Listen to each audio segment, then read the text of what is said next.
Good evening, students. How are you? I hope you all are doing well. And today we are going to talk about the style and tone.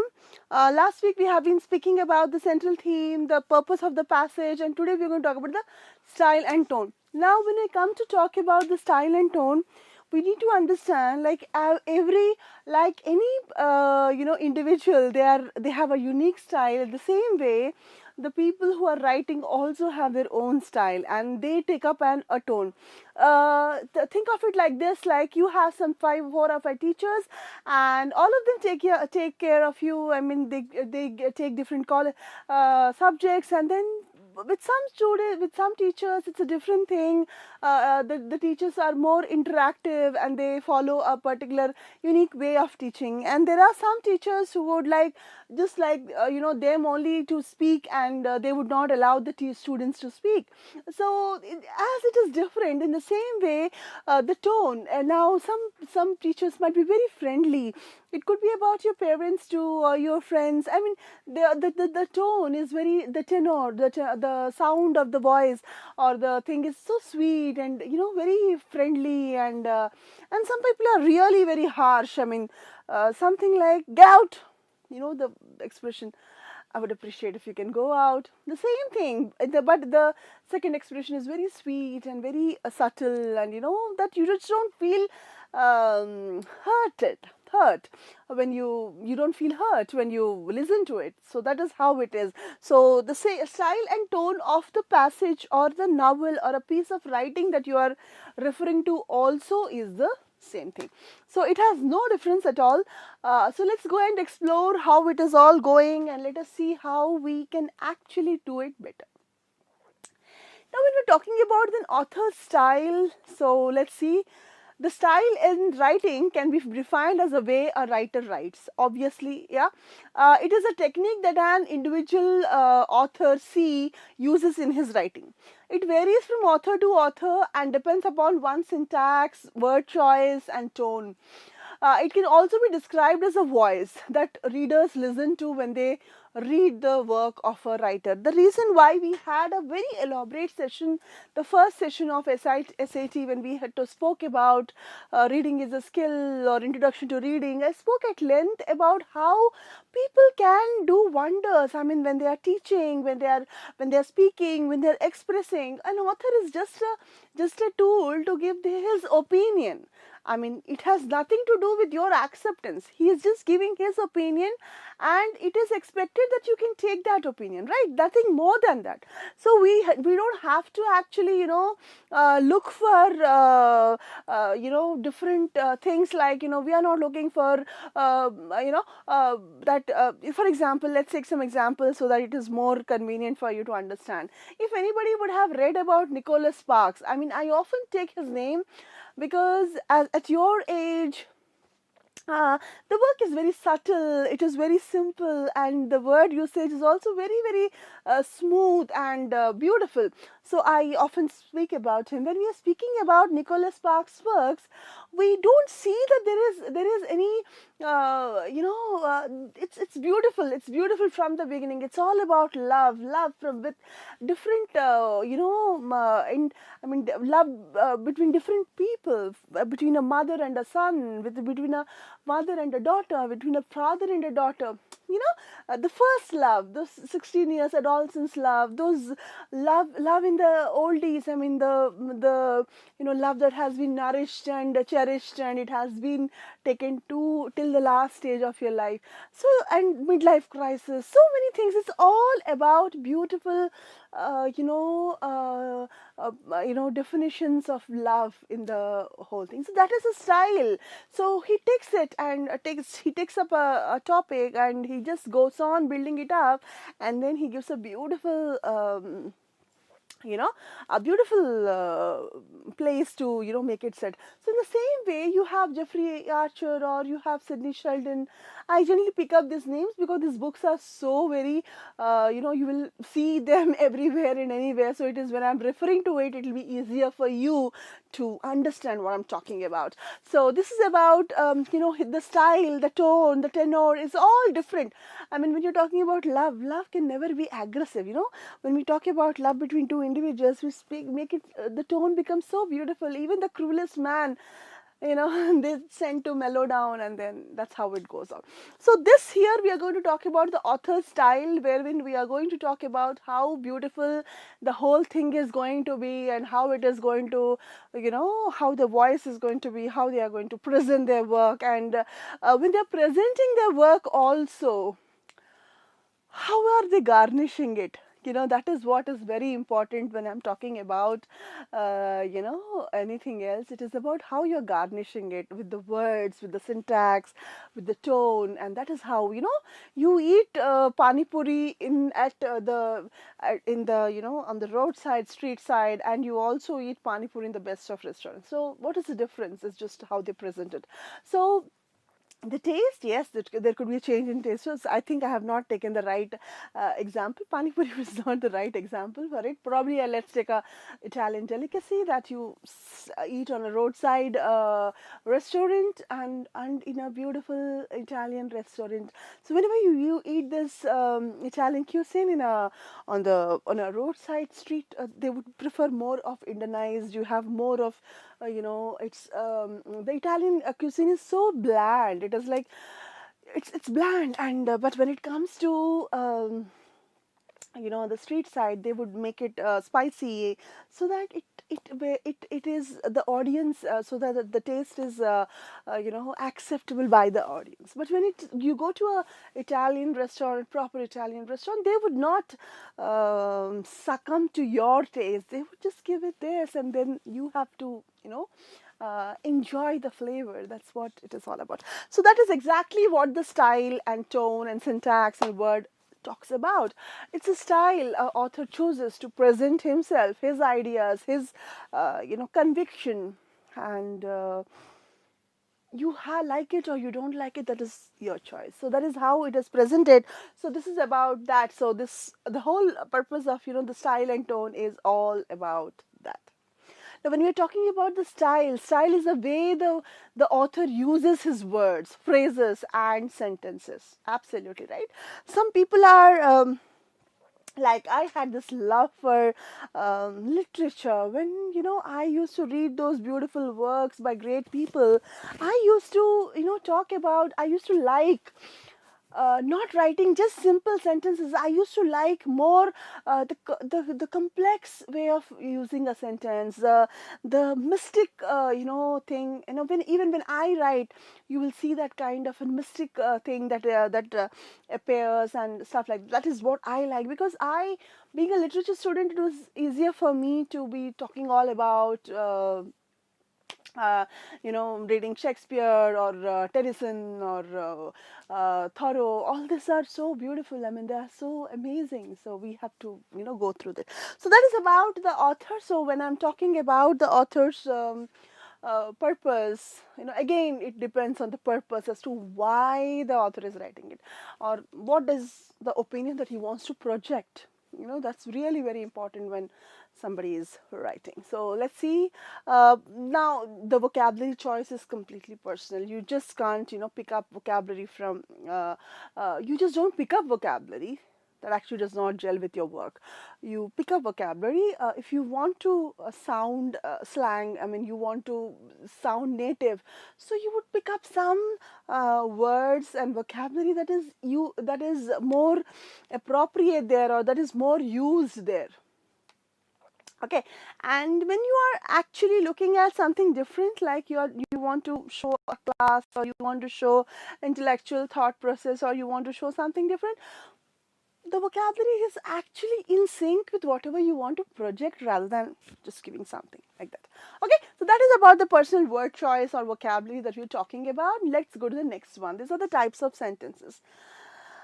If you read Amit Trivedi's the Meluha, or all those books, Sita or something like that. When I first read that book, I was like, oh my God, it drove me to nuts, because the sentence construction was so small. I mean, she left the place, she left the forest, or it was so very, very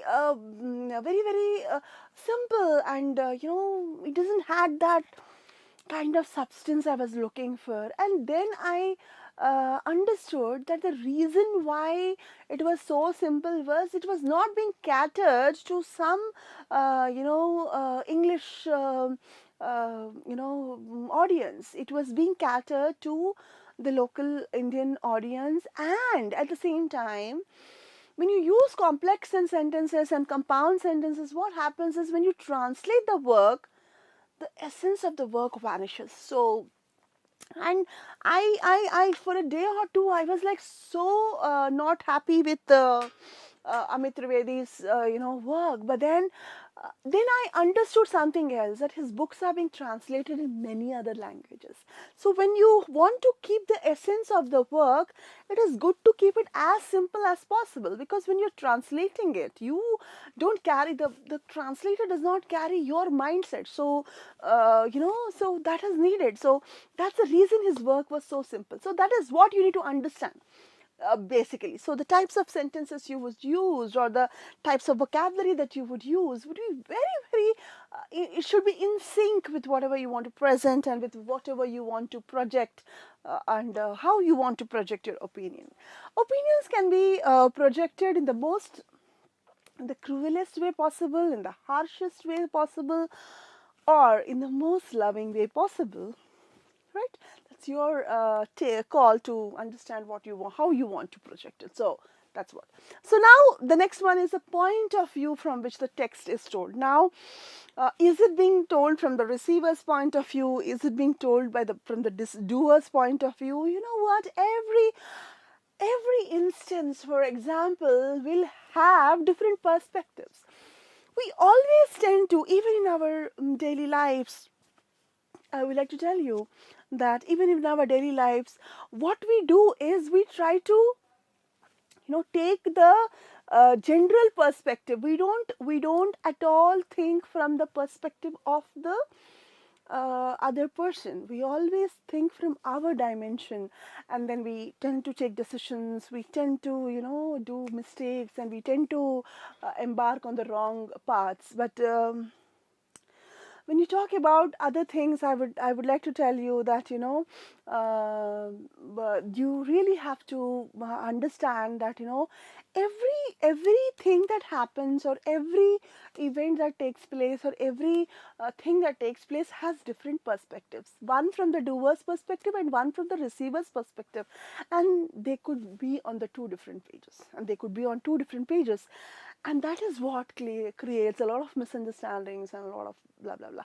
So this is exactly what I'm trying to tell you, is a point of view is very important. So which point of view the author is trying to present is very important. Is he trying to show something? Like the other day we were talking about essays, and we were talking about, if I'm talking about the perception, my perspective on the pollution or something like that, every person will give you a different perspective, or my perspective on this corona thing, or anything of that sort. Every person will give a different perspective that cannot match with the other person, because your perception is yours, and it cannot be copied, until unless we're doing some cliche stuff like the advantages of pollution or the disadvantages of pollution. They are like cliche stuff, but otherwise, if you're talking about the perspective, about, you have a lot to talk about. Okay, and even if you look at some fights that you have at home with your parents, we generally think from our perspective. But if you just go for a while, just a second, from the parents' perspective, you would understand what you feel like sarcastic remarks, what you feel like they're more, harsh. From their perspective, it is basically fear. It is basically scared about your future and stuff like that. Yeah, you at your age, it is difficult to perceive it that way. But actually, being a parent, I would like to tell you, that is what is a perspective. So you will never be able to understand. That's why the parent people say that, when you become a parent, you would understand what I'm going through. So that is exactly what it is. Like, you want the best for the child, and when the child is not, reaching to the point or stuff like that, so you just start getting worried and all that. So that is what a point of view is, and that is how point of view is taken care of. Next is the organization of the text. The organization of the text also differs from person to person. Some people are so beautiful, it just goes like a river, the flow of the river, I mean, so beautiful, even if you have a boulder, even if you have stones, even if you have anything, the river just takes its own turn and just flows. Okay, so that is how the organization of this text should be, where the work is so mesmerizing that you would just not want to take your eyes off. That is what is about organization of the test. So again, that also depends. Now, some people, when they write, you are like, you just have to go back and read it again to understand whether you are in the past or you're in the future or you are in the present. So it is so unclear and so unpredictable, and probably they just start from one point, and then they just start one more point, and then they just start one more point, and then they just start.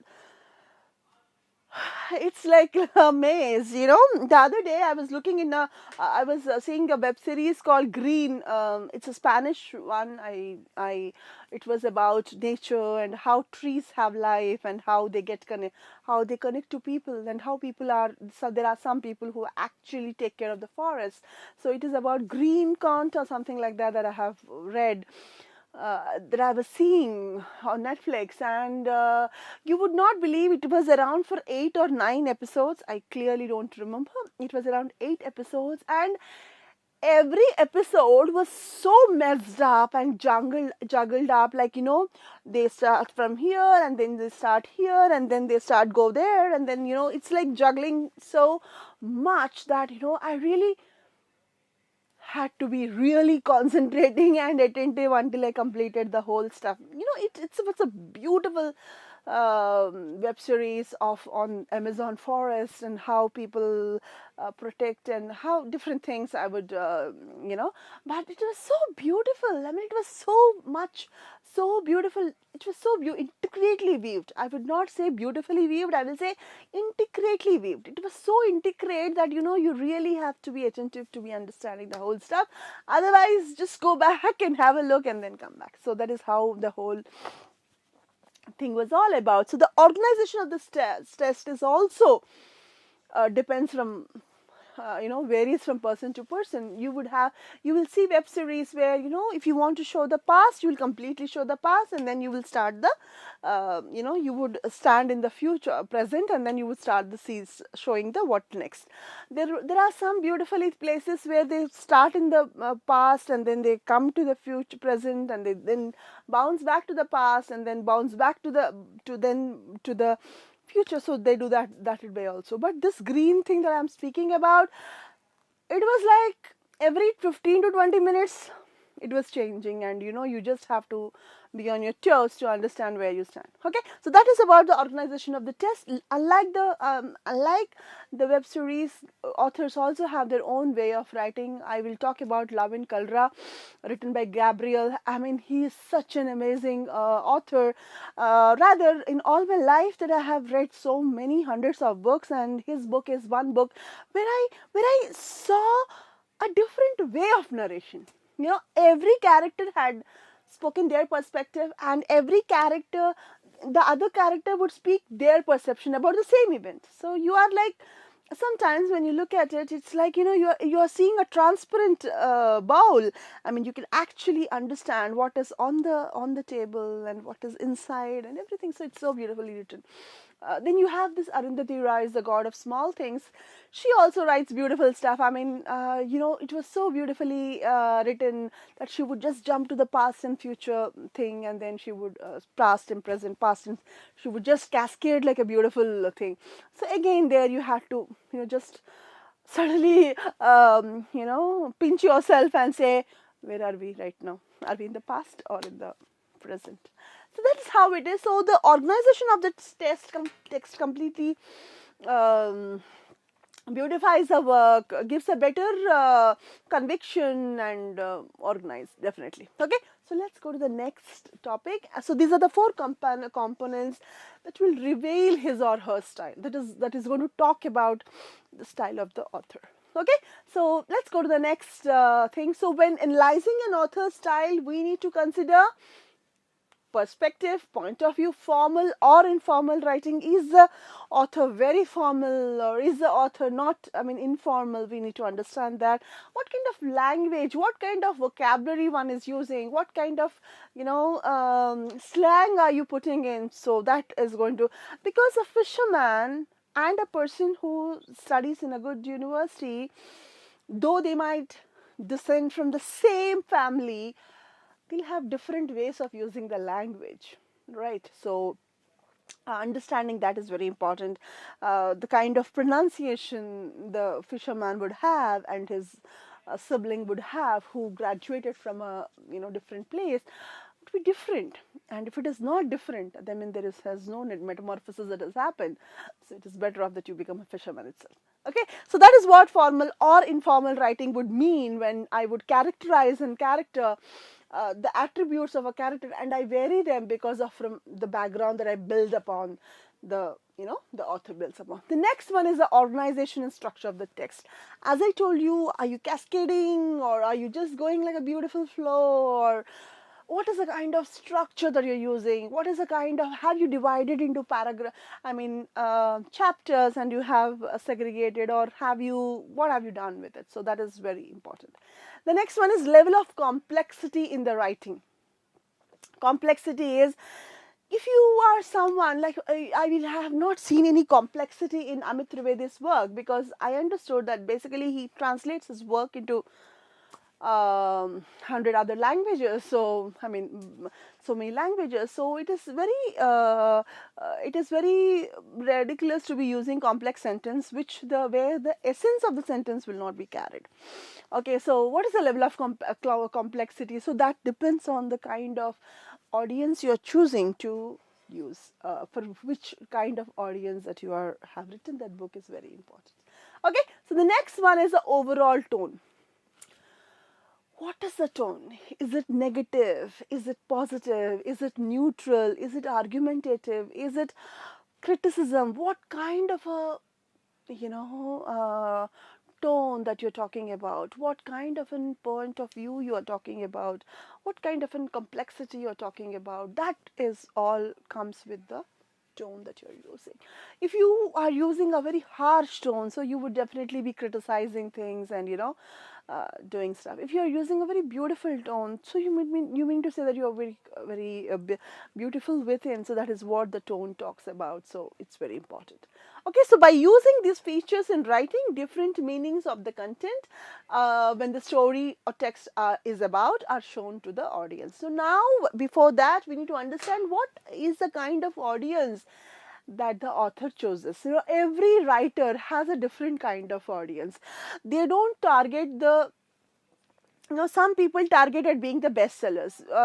When they talk about bestsellers, you would understand that they're looking at mass. They would not contradict ideas. They would not give you a different point of view.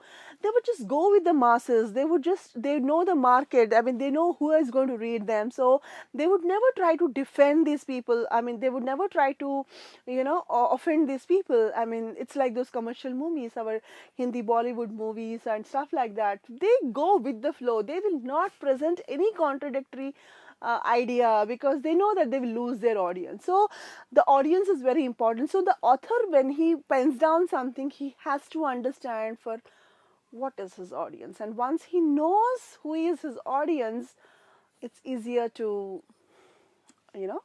create something beautiful. Okay, so that is about the organization and style and audience and stuff like that. So if I know Hindu is not for somebody who loves reading Deccan Chronicle, the Hindu newspaper. Deccan Chronicle is not for somebody who is looking for some intellectual stuff. So Economic Times is not for somebody who likes Deccan Chronicle stuff. Now, I'm not degrading any newspaper or anything of that sort. What I'm trying to tell you is that Deccan Chronicle caters to a different audience, which is not the same as the Hindu or the Economic Times. So that is exactly what I'm trying to tell you. I think any person who would love reading Deccan Chronicle, or who would love, that girly stuff and those, stuff, they would, looking for fun, they are looking for entertainment, they definitely go for Deccan Chronicle. But if somebody who's looking for more poised and more refined refined and more intense stuff, then they have to go for a different newspaper. That is exactly what I'm trying to tell you. Okay, so that is what the audience is, and how an author chooses his audience. I mean, according to his audience, he has to present his work. Otherwise, there's a chance that his chosen audience might not even consider his work. Okay, so let's go to the next one. What is an author's style? We have already discussed at length about style, but again we would just re-emphasize about what is style. Every author has his or her own style. That is, each author uses literary devices, tone and mood in a particular way that makes his or her writing recognizable. Now, some people, if you look at different directors, if you look at different script writers or storytellers, they have their own way of definition of writing. If you look at all the Rajamouli movies, the director Rajamouli, you will see that sense of revenge, and that sense of that gallantry and stuff like that, the chivalry. It could be from a movie called Sai, where young Janelia and young Nitin were performing, or it could be the very refined work Bahubali. You will see that sense of revenge taking, and that sense of owning it, affirmating it, struggling to make the success. You will see it evidently. So they don't give up, and they are those people who would like go on, and then they would reach the top. So that is how it is. So every author has this own style also. Like a director, if you look at some movies of RGV or something like that, they are more dark, they are more intense, they look more like documentary than a movie. And if somebody has watched a movie called Tumbad, you will see the whole movie is directed in a dark, dingy place. It's beautifully dark.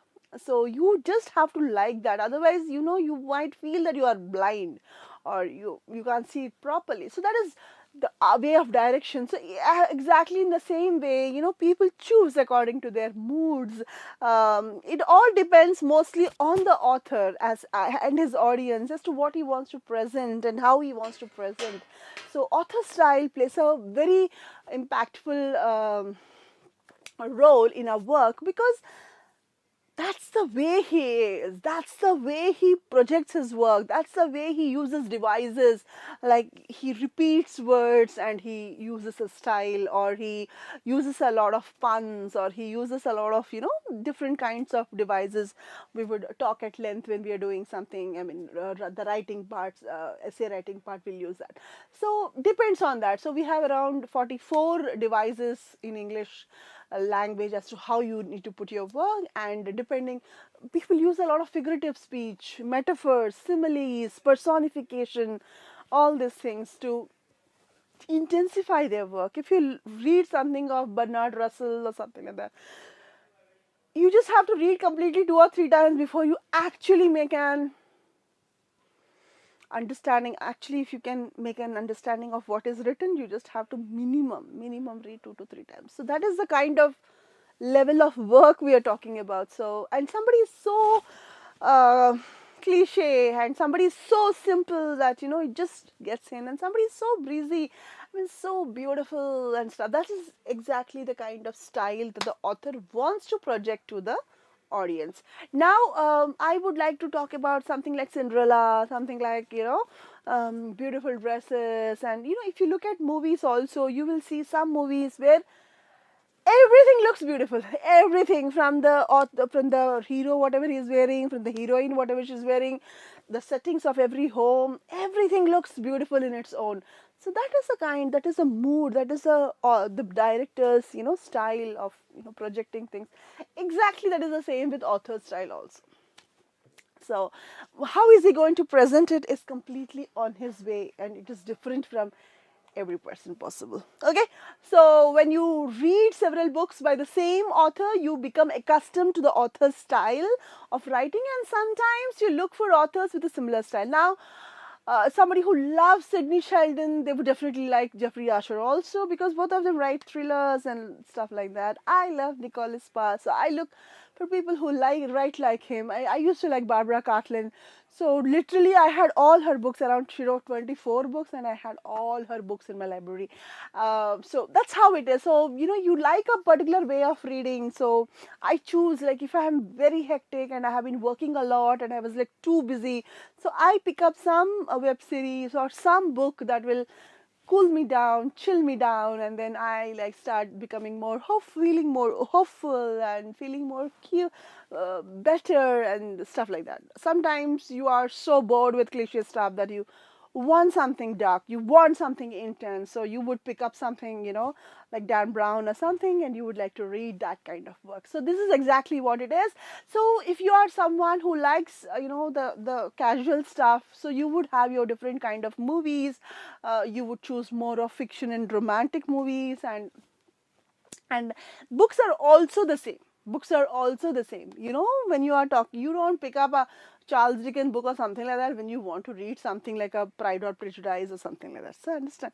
So this is exactly like you would like to see something beautiful if you want to chill out, chill down, or relax rather than intense things. Because whatever you're watching, it's working here. It's creating your moods. It is creating your way you think. It is creating the way how you react. So that's it. So the sometimes, so definitely if you are looking for something, like I have watched this those beautiful movies, and then I want to keep that mood on, so I would like to prefer more of the similar kind of movies rather than picking up something very intense and something very too much of bloodshed. I would rather like something butterflies, flowers, sunflowers, right? So that is exactly what this point is all about. So let's go to the next slide. How to define author style? Yes, how do we define an author style?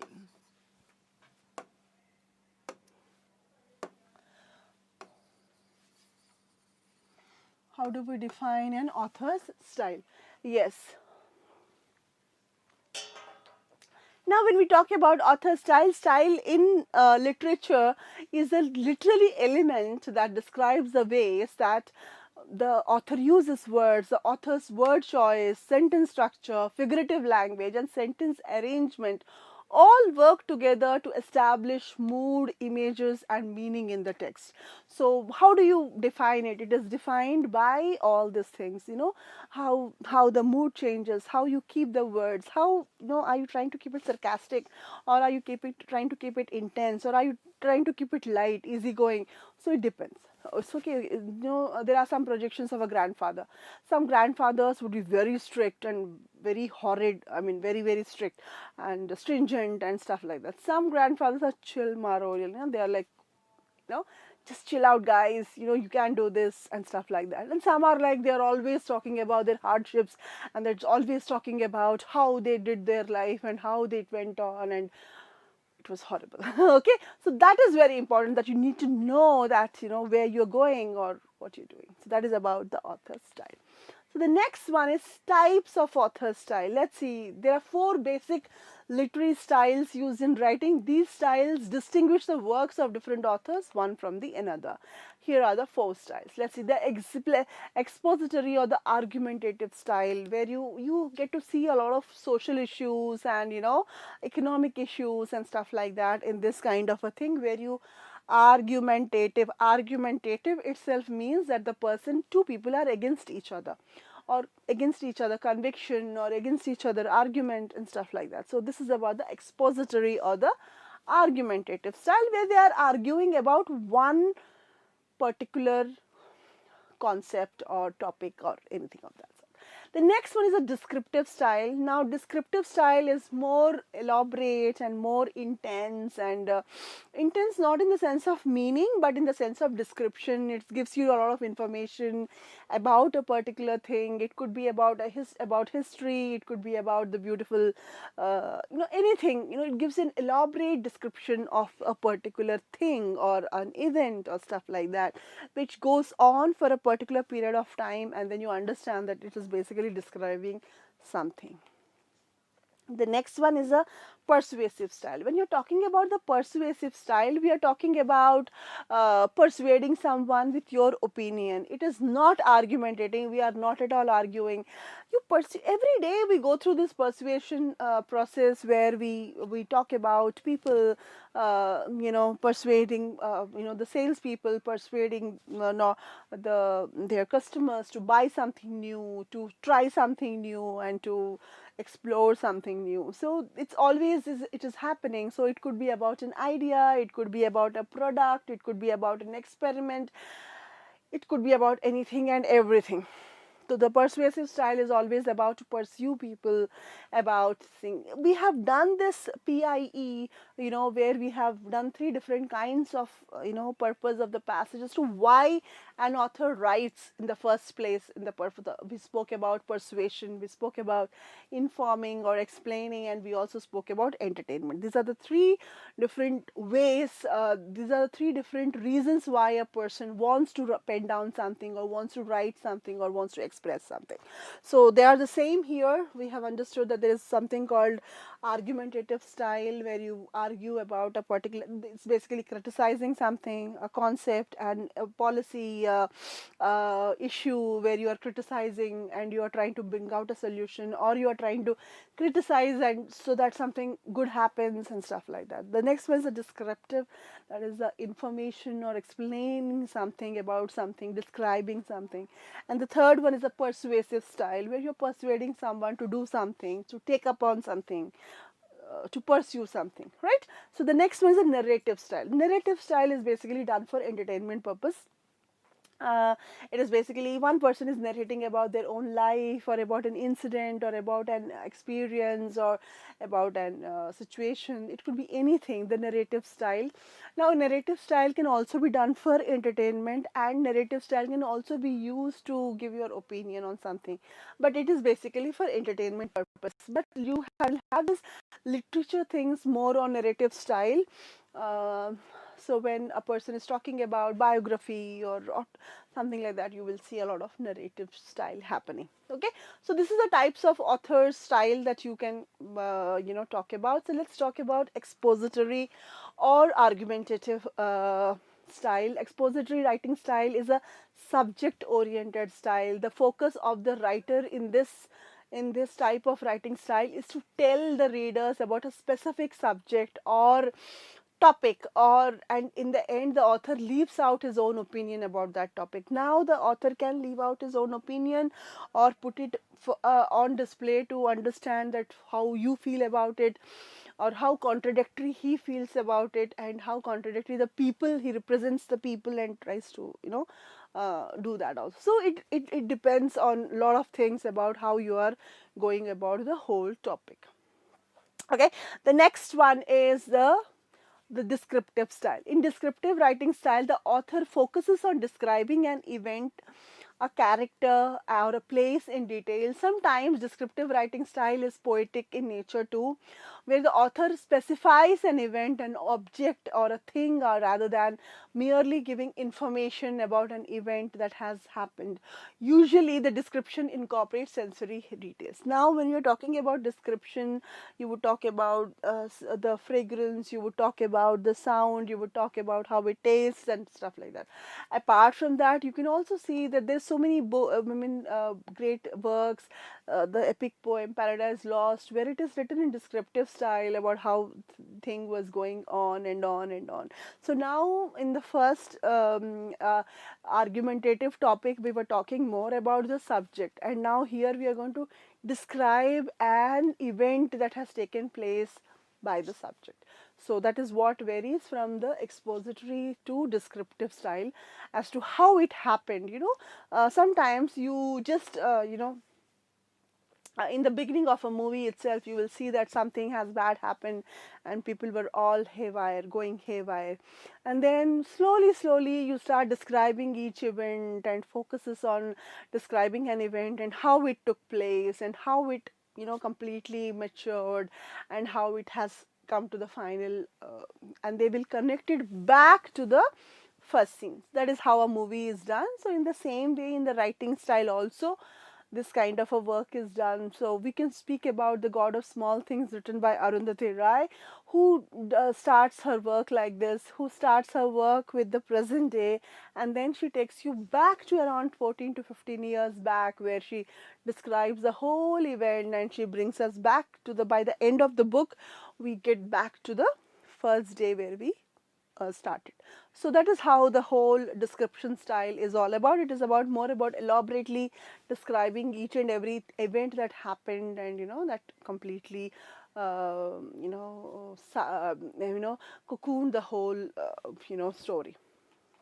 The next one is about the persuasive style. In persuasive style, it is all about persuading someone. Persuasive style of writing is a category of writing in which the writer tries to give reasons and justification to make the reader believe his point of view. The persuasive style aims to persuade and convince the readers. This is more This is more done when you are trying to write down an essay or something like that, where you talk about your experiences, you substantiate your argument with enough evidences. It could be a statistical evidence, it could be a some table evidence, or it could be about your main the experiences of people. It could be anything. In the whole process, what we try to do is we try to concoct a story, concoct an opinion to pursue others, or concoct an event to pursue others, and then we bolster it with more similar events to make it stronger. So that is about, if you want to say that pollution will be the end of the world is near dash pollution, or the end of the world is near dash corona, or anything, in that case what you're going to do is you're going to bring up different uh, you know pieces of stories, and then you would bind it together, and you would make a beautiful way of describing something, and you will persuade people to buy your story, or buy your opinion or stuff like that. So that is about the persuasive style. And the last one is a narrative style. When you're narrating a something, narrative writing style is a type of writing wherein the writer narrates a story. It includes short stories, novels, novellas, biographies, and poetry. Now, whenever you're talking about all this, you will see somebody is talking about his life, somebody is talking about where he started and where he ended, or somebody is talking about poetry. It is about presenting one's opinion, narrating something that has happened long back, nostalgic moments and memories and stuff like that. So it is more about narrating something, about an event, about a situation, or about a life, that you are going to narrate about it in a third person, and you are going to present your opinion. It could also be that you're talking about your own life sometimes. So biography is basically that. So autobiography is where you write your own biography and you're trying to present something more appropriate to the people. So that is about the narrative style. And let us see some style examples to understand what am I talking about for the past 50 minutes. So let us make a sense of it, and let us see how it sounds. If it sounds like I'm writing, then I prefer to rewrite it. This is a conversation. Now, I think it's a good idea, says Jeremy. Said Jenny. You can imagine the outcomes, retorted Emma, pushing the door open.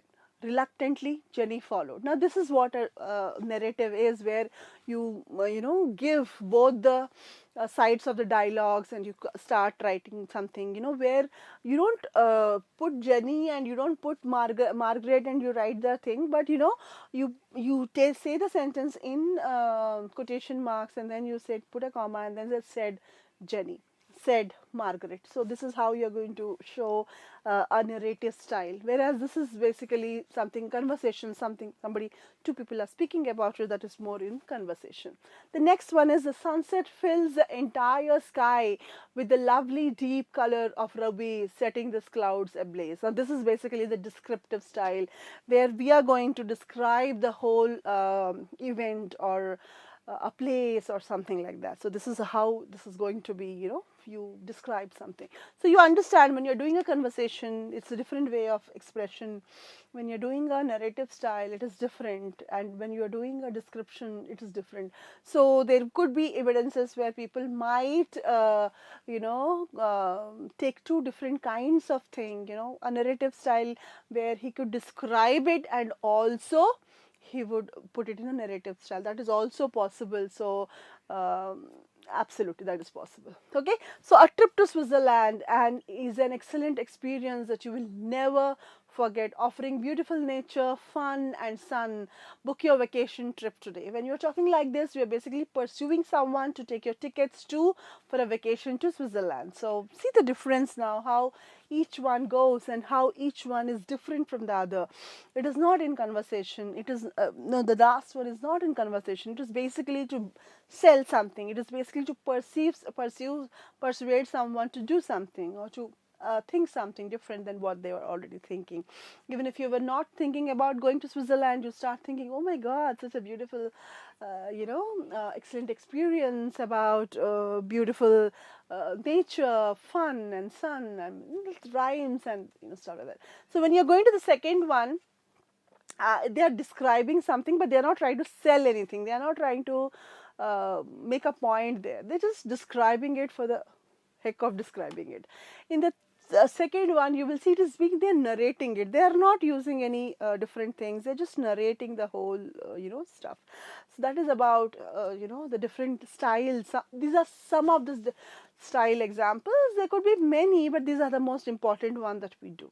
Okay, so let's go to the next one. How to define author's tone. Now, author's tone is simply an author's attitude towards a particular written subject. It's very different from the author's purpose. Now, the tone of the article, essay, a story, poem, novel, a screenplay, or any written work can be described in many ways. Now, the author's tone can be witty, dreary, warm, playful, outraged, neutral, polished, wistful, reserved, and so on and on. Now, basically, if there's an attitude out there, an author can write with it. So now, what is when I'm talking about this, I'm talking about how different one can be. I can be warm, I can be selfish, I can be harsh, I can be cruel. They are all different feelings, and they all can be projected by the author's tone. And the tone is, in this place, it is the tenor of the voice that is projected in the work. Okay, and then what is an author's tone? Now, authors write with a different attitude. Often author's tone described by adjectives as cynical, depressed, sympathetic, cheerful, outraged, positive, angry, sarcastic, prayerful, ironic, solemn, vindictive, intense, excited. See, when I'm talking about different tones, I'm talking about, if something is vindictive, I'll be very, very harsh. If I am intense, I'll talk a lot of philosophical stuff. If I want to sound excited, I will be like, the way I'll be introducing things, they'll be very enthusiastic and very, very excited about it. And then when I'm talking about Solomon, it will be more calm, it will be more, on the tranquil and serene side. And when I'm trying to be sarcastic, I'll be giving retorts, and I'll be giving retards and retaliate in the most sarcastic manner. And if I'm trying to be cheerful, I'll talk about all the beautiful things in the room or stuff like that. And if I'm trying to be depressed, I'm like, done with my life, I'm done with my day, I'm done with my friends or my family or my siblings or my children or my spouse or my anyone and everyone. So that is how a depressed one would look, who would look for an escapade, who would look for a who would look who would talk about dying or leaving or escaping stuff. If you are sounding to be cynical, you will project something where you will try to indicate that everybody is doing something not for my sake but for their own sake. A cynic is someone who feels that people do something for you, good, so that it is beneficial for the other person only. Okay, so the sympathetic, where a person is full of empathy and he tries to sympathize with the situation and tries to, you know, be warm. So different kinds of styles talk about different things, and it is not an action. Tone is not an action. It is an attitude. It is like your mannerism. Are you that person who, when you talk, your gait is all about excitement and enthusiasm? Or when you talk, you feel the day is not going to end anymore. So, is that way you are trying to project? So, it is not about the tone, it is not about the action, but it is about the attitude with which you live your life or you carry on your stuff and stuff like that. So, this is about the author's tone is created. An author uses different techniques to create the tone he or she wants to convey, but the most important is word choice. It's huge when it comes to setting a tone. If an author wanted his or her writing to have a scholarly, serious tone, he or she would stay away from onomatopoeia or figurative language and bright and flashy words. What are bright and flashy words, or what are all these? These are basically the devices of speech. When we were talking about literary devices, these are basically the literary devices where you say that it's a harsh reality, or it's a harsh, where they are, both the words are basically opposites, and then you try to, you know, project it. So that is a kind of an reality that is created. And if he or she would probably choose tougher vocabulary and longer, more complex sentences. If, however, he or she wanted to be witty and light, then the author would use very specific and sensory language. The author smells and tastes, and perhaps colorful descriptions and shorter, even grammatically incorrect sentence and dialogue. So depends, like, what is the impact the author is trying to create. Is he trying to create an intellectual thought process, or is he trying to create something easy and simple?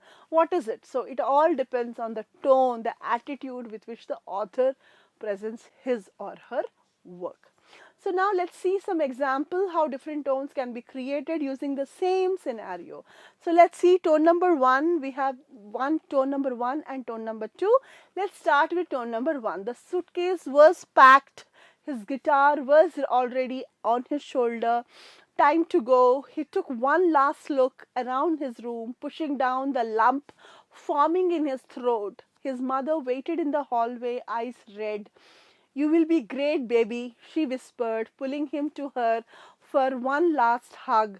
He could not answer, but warmth spread through his chest at her words. He walked out with the crisp morning, into the crisp morning, tossed his suitcase in the back, and left his childhood home, the future shining before him as brightly as the September sun. See, and let's look at the second tone, and then it is easier for us to describe what we are trying to describe. Now, this is the second tone. The suitcase was bustling at the seams.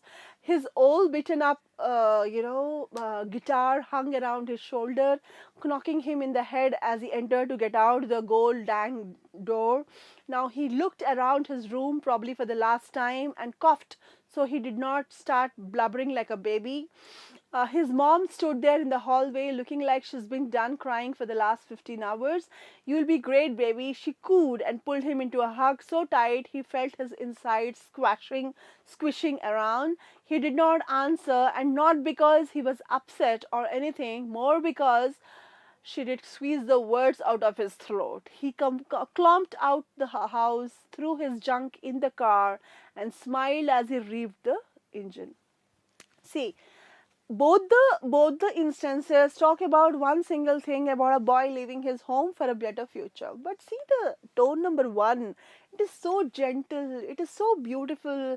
There is a sense of love between the mother and the child. There's a sense of dignity, grace in the mother, giving her last goodbye, and the son giving, trying to, he did not want to leave the home. He a lump had formed. He could not cry because he wanted to sound older, and he did not just blubber like a baby. he maintained his grace. At the same time, his mother also maintained his grace. See, you will be great, baby, she whispered and pulled him into a hug. Such beautifully written. And you know what? In the last one, he says he walked out on the crisp morning. That means it's the beginning of a new day, a new era, a new life that would kickstart, as he is going up. So he says, tossed his suitcase in the back and left his childhood home. No, the childhood, he did not say house, he said home. So such beauty, such matured way of leaving someone's house where there's a lot of respect and warmth and love between the mother and the child. In the second one, you would see see the words, his old beaten up guitar, or his the gold dang door. This is very rough, very careless, and you will be great, she said, though she was crying on the part of the mother, but then she pulled him so tight in her embrace, that he almost choked to death. I mean, he was like, everything inside him started swishing. So see the kind of words that the author uses, where it is careless, where it is very reckless way of using. And then he says he put his junk into the back of the car. I mean, so careless. I mean, junk. He didn't use the words like childhood home or something like that. Or he did not speak about a beautiful life ahead. But he junk. What do you call a junk? Anything that is old and that need not be used. That is what junk is. And he says his childhood belongings, his things that he has packed, is junk. So this tone is so very reckless and so very careless. So this is what the difference in the tones are. And in each difference, in the first way, we know how the author is going to build up the mother's character, and how he's going to build up the boy's character, very, very profound, very, very graceful and decent and stuff like that. In the second one, you will see the mother who is shabbily dressed, or and this boy just wants to get out of the house. I mean, stuff like that. So this is what is the difference between the tones, and this is how it is going to really this is how you could really make sense. See, he would hear his mom wailing inside and chuckle to himself as he backed out the drive towards the unknown. What waited around the bend, he was not sure, but he was absolutely 100% positive it was gonna be good. See the recklessness, gonna be good. It really good. Even though both paragraphs talk about a young man leaving his mother's house, the tone of the passages are very different, and the first is wistful, more nostalgic, whereas the second is light-hearted. So when you read something like this, you understand that there's a lot of difference in the way it has been expressed. So that is what a tone is. And so reading comprehensions like tests, ACT reading or evidence-based reading on the SAT will often ask you to determine the author's tone of different passages. Although they may not come right out and ask you in the way, some will, but many do not. Here are some questions you would see on the reading portions of an exam that relate to the author's tone. So this is something that is going to be like that. So which of the following choices provide the most vivid description while maintaining the author's tone of the article? What does the author want to convey through the use of the word bitter and morbid? Or the author's attitude towards mom and pop caves could best be described as? Or based on the information in lines 46 to 49, the author's feelings about environmentalists in the Sahara would best be described as? These are some of the kinds of questions that will be asked on your SAT or your ACT. Which emotion is the author's most likely trying to ruse from the reader? So these are kind of the author of the article would most likely describe the American Revolution as. These are some of the kinds of questions that will be asked about the style and tone. What emotion does the author want to convey through the use of the statement never again? So these are some of the kind of questions that will be asked to to give you a proper way of understanding, and how you would like to determine and to it. So it is very important for you to know the style and tone, as important it is to know the purpose of the passage and the central theme of the passage. The style and the tone of the passage also determines a lot about a passage. So it is very evident, that you should know how to determine the style and tone by the usage of the words and the usage of the paragraphs, sentences and stuff like that. Okay, so I think this class has been informative and you might enjoy the class. Thank you so much, and I hope this has really helped you. Thank you.